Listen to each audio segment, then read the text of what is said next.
നിങ്ങളുടെ ഇഷ്ട പരമ്പരകൾ എക്സ്ക്ലൂസീവായി സൺ നെക്സ്റ്റ് ആപ്പിലൂടെ തികച്ചും ഫ്രീ ആയി ഇപ്പോഴേ ആപ്പ് ഡൗൺലോഡ് ചെയ്യൂ. എഴുന്നേറ്റോ? ഗുഡ് മോർണിംഗ് ഭവ്യേട്ടാ. Good morning. ഗുഡ് മോർണിംഗ് ആണോ ബാഡ് മോർണിംഗ് ആണോന്നൊക്കെ കുറച്ച് കഴിയുമ്പോൾ അറിയാം. അതെന്താ ഭവ്യേട്ടാ അങ്ങനെ? പുറത്തേക്ക് ചെല്ല്. അവിടെ നിന്നെ പുറത്താക്കാനുള്ള ഗൂഢാലോചന നടക്കുന്നുണ്ട്. ഓ, ഗൂഢാലോചന. അത് എന്നെ പുറത്താക്കാൻ. മുകളിലേക്ക് എടുക്കാനൊന്നും അല്ലല്ലോ. പിന്നെ പെട്ടെന്നങ്ങ് മുകളിലേക്ക് എടുക്കുന്നത് സത്കർമ്മം ചെയ്തവരെയാ. ഏതായാലും ഈ ഗിരിജ ആ കൂട്ടത്തിൽ പെടാത്തതുകൊണ്ട് കുറച്ചു നാൾ ഇവിടെയൊക്കെ തന്നെ ഉണ്ടാവും. ഗിരിജ, ഇന്നലെ നീ എന്തൊക്കെയാ കാട്ടിക്കൂട്ടിയെന്ന് വല്ല ഓർമ്മയുണ്ടോ? ഓർമ്മയില്ലാതിരിക്കാനേ ഞാൻ അബോധ മനസ്സിൽ ചെയ്തതൊന്നും അല്ലല്ലോ. ബോധത്തോടെ വ്യക്തമായ പ്ലാനിങ്ങിൽ തന്നെയാ ചെയ്തത്. ഗിരിജ, ഇത് നിന്റെ നാടകമാണോന്ന് ഇവിടെ പലർക്കും സംശയമുണ്ട്. ഇത്തിരി ഓവറാവുന്നുമുണ്ട്. അതെ, പവിയേട്ടന് തോന്നുന്നത്.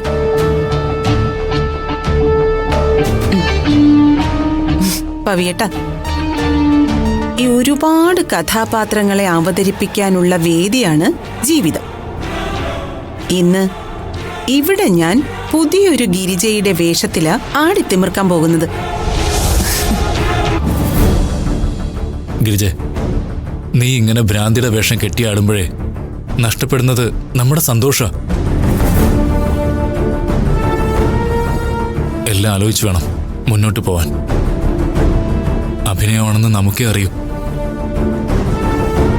നാട്ടുവർത്തമാനങ്ങളിൽ മരുവത്തൂരിലെ ഗിരിജയ്ക്ക് മാനസിക വിഭ്രാന്തി എന്ന് ചർച്ച ചെയ്താൽ അത് ഗുണത്തേക്കാളേറെ ദോഷ ചെയ്യുക.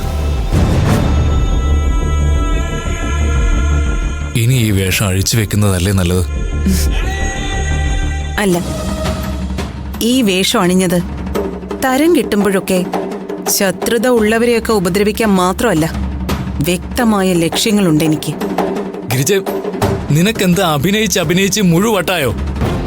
പവിയേട്ട, ഞാൻ പറഞ്ഞില്ലേ എനിക്ക് വ്യക്തമായ ലക്ഷ്യങ്ങളുണ്ടെന്ന്.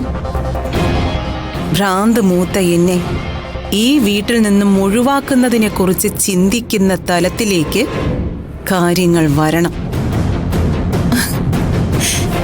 ഇവിടെ നിന്നും ഒഴിവാക്കാൻ അവസാനം ഭാഗപത്രം എഴുതേണ്ടി വരും.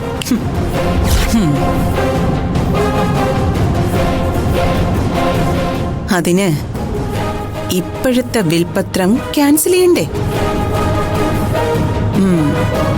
അത് ക്യാൻസൽ ചെയ്യുമ്പോ നമ്മൾ വീണ്ടും കളം മാറ്റി ചവിട്ടും.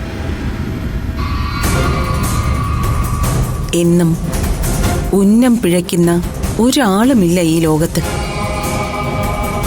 പരിശ്രമിച്ചുകൊണ്ട് തന്നെ മുന്നോട്ട് പോയ ഒരു ദിവസം ലക്ഷ്യം ഭേദിക്കുക തന്നെ ചെയ്യും. എന്റെ ഉന്നം പിഴയ്ക്കാത്ത ദിവസം രൂപേഷ് ദർഭമോതിരം കയ്യിലിട്ട് ഉരുളയും പിടിച്ചു വെച്ച് കാക്കയ്ക്ക് കൈകൊട്ടും. അന്ന് ജയിലിലേക്ക് പോകുന്നത് ദർശനയായിരിക്കില്ല, അവള് രഞ്ജിനിയായിരിക്കും. പിന്നെ മരുവത്തൂരിലെ അടുത്ത സുമംഗല ഈ ഗിരിജയായിരിക്കും.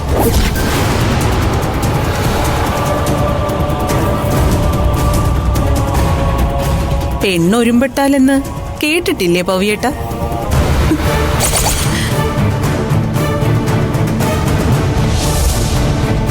പെൺബുദ്ധി പിൻബുദ്ധി എന്ന് കേട്ടിട്ടുണ്ട്. അതെ, നമുക്കൊരു മകളുണ്ട്.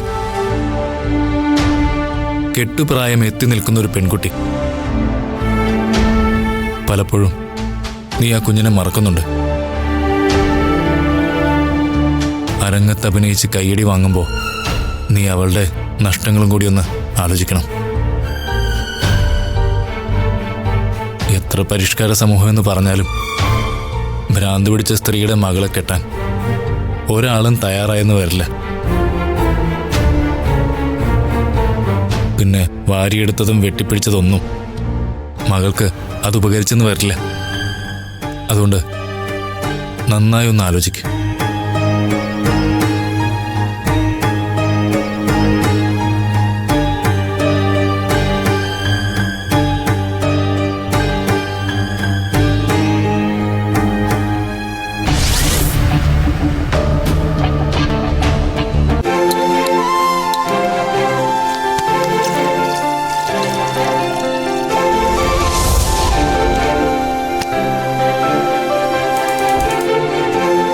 എന്തായി രാജി, ചായ? ഇപ്പൊ ആവും മാഡം. ആ, മോളുടെ കാര്യം എങ്ങനെയുണ്ട്? ഇന്നലെയും കൊണ്ടുപോയിരുന്നു. 10-15 വയസ്സ് വരെ ഇങ്ങനെ കാണുമെന്നാ ഡോക്ടർമാര് പറയുന്നത്. ഒക്കെ മാറും. നീ ഭഗവാനെ നന്നായിട്ട് പ്രാർത്ഥിക്ക്.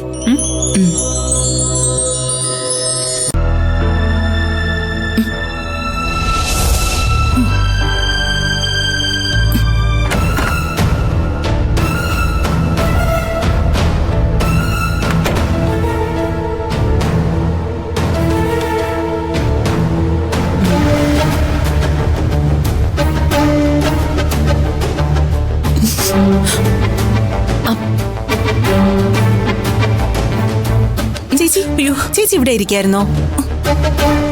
അല്ല, ഇതെന്തു പറ്റി ചേച്ചി? ഇവളെന്താ എല്ലാം മറന്നുപോയോ? അതോ അഭിനയമാണോ? ചിലപ്പോ അസുഖത്തിൻ്റെതായിരിക്കും. ചേച്ചി, ചേച്ചിയുടെ കഴുത്തിൽ എന്തു പറ്റി? ഇന്നലെ വരെ ഒരു കുഴപ്പമില്ലായിരുന്നല്ലോ.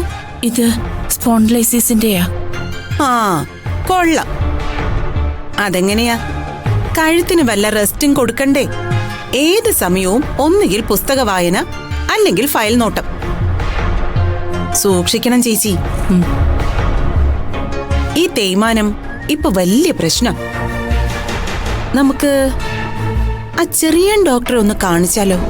ഏയ് വേണ്ട, ഇപ്പൊ എനിക്ക് ആശ്വാസമുണ്ട്. ആ ചേച്ചി, ഇത് ചിലപ്പോ കിടന്നപ്പോ സംഭവിച്ചതായിരിക്കും. ഏതായാലും ഞാൻ ഹോസ്പിറ്റലിൽ വിളിച്ച് ഒരു അപ്പോയിന്റ്മെന്റ് എടുക്കാം. പാവം പവിയേട്ടൻ. ചേച്ചി ഇങ്ങനെ നെക്ക് കോളറൊക്കെ ഇട്ടിരിക്കുന്നത് കണ്ടാ പവിയേട്ടൻ സങ്കടപ്പെടും. എനിക്കിപ്പോ ഹോസ്പിറ്റലൊന്നും പോണ്ട, റെസ്റ്റ് എടുത്താൽ മാറിക്കോളൂ. ആ, എന്നാലും ചേച്ചി, എനിക്ക് കുഴപ്പമില്ലാന്ന് പറഞ്ഞില്ലേ? അല്ല, ചേച്ചി ചായ കുടിച്ചോ? ചായ കുടിച്ചില്ലല്ലോ? അപ്പൊ ഞാൻ പോയിട്ട് ഒരു ചായ എടുത്തിട്ട് വരാം.